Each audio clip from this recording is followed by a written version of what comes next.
Humahabang listahan ng mga kaduda-dudang pangalan na tumanggap umano ng confidential funds ni Vice President Sara Duterte. Kabilang dyan ang tinatawag na Asim Gang.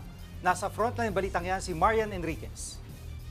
Kung may dodonggang at pangalang tunog pagkain at chichirya gaya ni Mary Grace Piatos, ngayon naman amoy maasim ang mga pangalang nakatanggap umano ng confidential funds ni Vice President Sara Duterte. Kabilang dyan sina Amoy Liu, Fernan Amoy at Jog de Asim.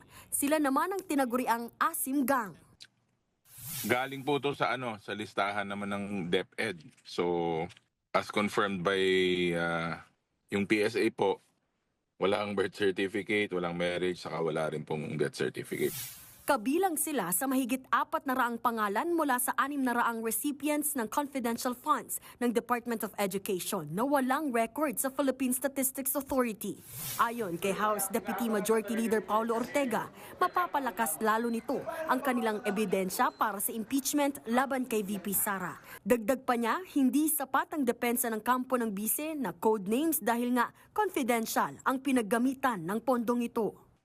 Kahit nasabihin po nila, code names, madali pong sagutin yan kung nandyan po yung paper trail. Kailangan po meron pong trail kung sino po yung totoong tao. Pati ang palasyo naniniwalang dapat magpaliwanag ang bise tungkol sa mga kahina-hinalang pangalang nasa listahan ng mga nakatanggap ng confidential funds. VP Sara has the obligation to tell something about this, to tell something about these discoveries.